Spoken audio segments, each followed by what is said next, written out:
Welcome to the BioCup BIS coverage. Just a quick disclaimer for those of you who are like, where's the old BIS? It is still here. I've had a few messages from some people being like, oh man, I wish I had the old BIS and not just BioCup BIS. Just be sure to take a look at some of the other videos. I think YouTube has changed its algorithm or whatever, so you may not have noticed some of the old classic Bionicle Inspiration Series episodes that have been posted. But they are there. I still post them every Saturday. And the BioCup stuff is posted every Thursday, except for this week, because I was a little busy this week. But you got it a day later. My bad. But, yeah, hey, you still got it, so there you go. Anyway, that's enough of that. This episode is continuing our coverage of the BioCup, and we are taking a look at the semi-finals now. Getting really exciting. The final round has, of course, been announced, and it is on the theme of building one of your opponent's previous entries and then making it better. It's a really cool idea for an entry. They have a little bit more time to make that. They get 14 days. So everything will conclude August 24th. Very exciting stuff. We will be having this episode, one more episode on the semi-finals, and then I will do an episode on the finals itself. Very exciting stuff, very exciting times coming up, so stay tuned as we round off our BioCup BIS coverage. Anyway, let's move on to 4 of the 8 mocks that were made for the semi-finals. The first mock that we have today is by Jafer and is called The Virus. Now, like I said before, the past round was about the future, whatever that meant to you. You could have 3 types of futures: a dystopian future, a utopian future, or an anachronistic future. An anachronistic future is kind of the idea of combining weird concepts that don't even relate, but yet they do, like space pirates or dinosaurs in flying airplanes, as the discussion thread states. Really cool ideas. And I believe that this mock, well, actually, I can check. This mock that we have by Jafer is of a dystopian future. So obviously some virus, as this mock is called, some alien race has taken over and messed stuff up. So let's talk about what's really awesome about this mock and how it kind of fits really nicely into this dystopian future theme. I absolutely love these little additions, like this system brick-built wall here. Really adds a lot to the mock. You know, it's pretty cool on its own, just this awesome black virus monster thing, but adding that, I think, really accents that dystopian future thing. You know, it looks like it's in the middle of some apocalypse. Clearly some damage has happened. It kind of starts to create a bit of a story, which is really cool. And speaking of creating a story, this little broken down, destroyed robot here continues sort of expanding upon that story. It's cool to sort of see little things like that in mocks when you're photographing them or even making them. Just little hints that kind of get the audience to kind of ask, oh, what's that about? What does that mean? And it's sort of when you're able to kind of get people to start asking some of those questions, that's when a narrative can kind of form. And I don't know about you, but I always like seeing a narrative in mocks. Really kind of, I don't know, it makes it more entertaining to look at. And I guess in a contest, that's kind of important to a degree. So I think that's pretty cool. So this robot's, it's quite small. It's mainly using some system parts. I mean, I think it's pretty much exclusively using system parts and a couple little Technic pieces here and there. But one little thing I absolutely love about it is this sort of ripped off arm here. And he's got this little red and blue wire sort of sticking out. Really cool, really works with the kind of broken down effect. And a nice color choice there, because that's kind of typically what wires look like. And so that sort of contrasting color there works really well in, yeah, showing that, you know, it's broken down, it's missing an arm. It's a nice little detail there. I really like it. Now let's talk about this awesome virus thing. It uses a whole bunch of like flex tubes and these cool like tentacle tail pieces in black and stuff. Those are such nice pieces, man. Flex tube tail parts, teeth, claws, exoforce, hand, arm, thingamajigs, all that around the mouth, whatever those pieces are called. Exoforce, robot hand, arms. That's what I'm going to call them. They're so helpful for this sort of alien, kind of slimy, smooth aesthetic that this mock has. There's so much you can do with them. And that said, you can use these parts on any kind of mock. You know, a lot of mocks that we've seen in past episodes of the Bionicle Inspiration series have actually included similar, you know, ribcage designs like this, or used a bunch of Exoforce arm, hand piece things, whatever you want to call them. And it's been able to produce some really effective, nice results. So I definitely recommend, you know, playing around with some of those pieces, picking them up, seeing what you can do with them, because this mock utilizes them very nicely. And it's cool to sort of see how well all those different parts sort of come together there. And I think they're very key in creating this sort of kind of almost like the Matrix to some degree, some sort of like a xenomorph, yeah, all sorts of alien virus kind of creepy aesthetics. It's really, really nice. And I mean, for the most part, that's a really simple way to kind of achieve a specific look that you're after, is just to kind of get a whole bunch of pieces, even just, 3 or 4, but using them in larger quantities, kind of like this mock has, and then just kind of repeating them throughout the mock in certain areas, because that way, all the pieces are similar textures, similar shapes and sizes and things like that, and then that way you've kind of got consistency throughout the mock. You're able to get, consistent textures, and you're kind of just able to achieve a look that you're after. So, yeah, look, maybe if you're struggling with a certain part of a mock, repeating certain elements is something to think about. One thing I absolutely love about this mock is the mouth design. I kind of briefly touched upon it, but I'll talk a little bit more about it now. It's kind of almost worm-like. Like if you get up really close and personal with a worm, it's kind of what their mouths look like, or at least they did in that old Jimmy Neutron movie. I always enjoyed that scene. But something else I really like about it is how it's kind of drooling, which is sort of reminiscent of the alien from Alien. And I don't know, it's a very creative little part usages they're using some of these antenna pieces and things, because they look a lot like drool. And then putting these 2 dishes there at the bottom as the drool sort of hitting the floor. It's just a nice addition. And also too, part of me looks at that and goes, oh man, if only those were trans clear, it would have looked more like drool. But I say that and I also think, well, this is a kind of creepy alien virus thing. The fact that it's actually dripping black is even kind of creepier, and I don't know, it's almost kind of like this whole thing is almost made out of liquid and it's sort of dripping and oozing and stuff like that. Yeah, kind of, again, it creates more narrative. It's really interesting and cool, and yeah, I really like that addition. I think it's really cool. Nice use of parts, nice use of textures, and nice use of color. I think it's really awesome. So nice work, Jafer. Let's move on to the next mock, which is by Dylan Meaves and is called The Living City of New Lindblom. So something that's cool about this is the sort of lattice sort of structure around it, kind of forming this sort of pentagonal kind of almost sort of a semicircle cube kind of thing there.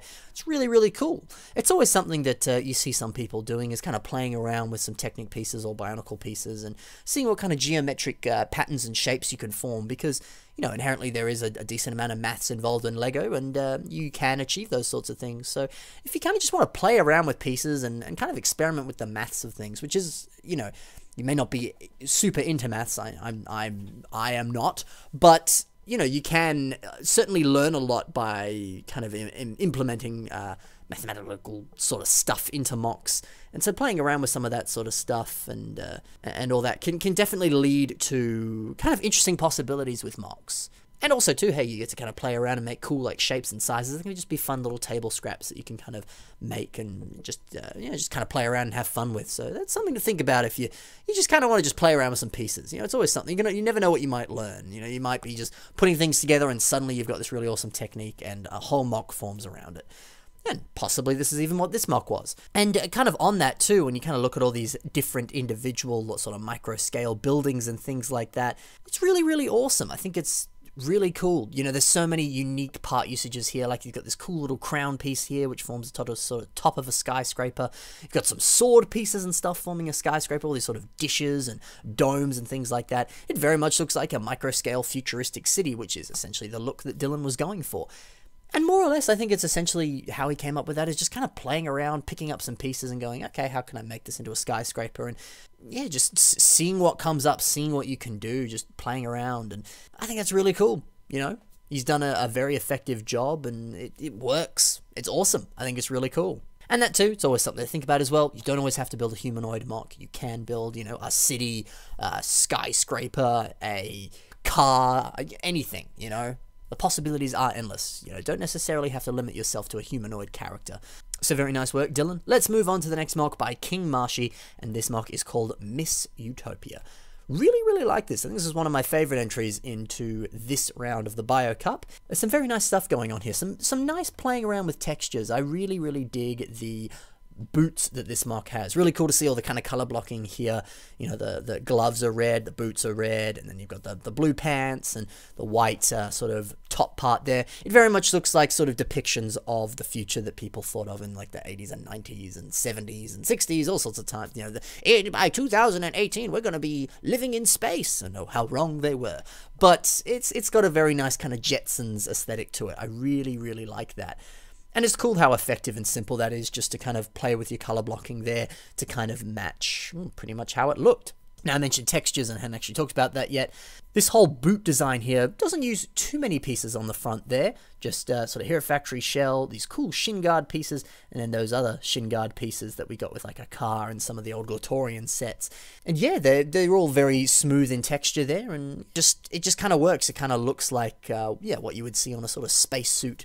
It kind of looks almost kind of latex or whatever kind of material that sort of would be on a sort of futuristic spacesuit kind of thing.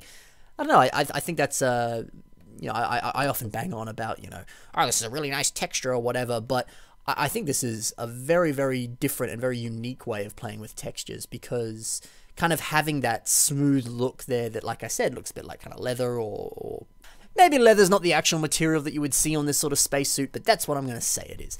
But kind of having that texture really plays into that Jetsons aesthetic that I was talking about.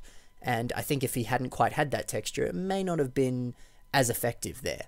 You know what I'm saying? And it wouldn't have communicated that vibe as much. So I think that's really cool. I think that's a sort of more advanced and unique way of playing with textures. And I really, really like that. You know, seeing how you can take the texture and then actually communicate something with it, rather than just, oh, I just, you know, want to have a smooth mock. You know, can it actually play into a specific aesthetic? I think that's what it's achieving. Hopefully I'm explaining that well. Something else I really like about this mock is this awesome brick-built system head in there, able to put a lot of personality and fun in that. Always cool to see a sort of, yeah, system humanoid head like that. But something that's even cooler is this awesome trans dish that's been put around it. There's, surprisingly nowadays, a whole bunch of sort of dome dish pieces. You know, you see some of them in some of the Jurassic World sets with those cool little hamster ball things.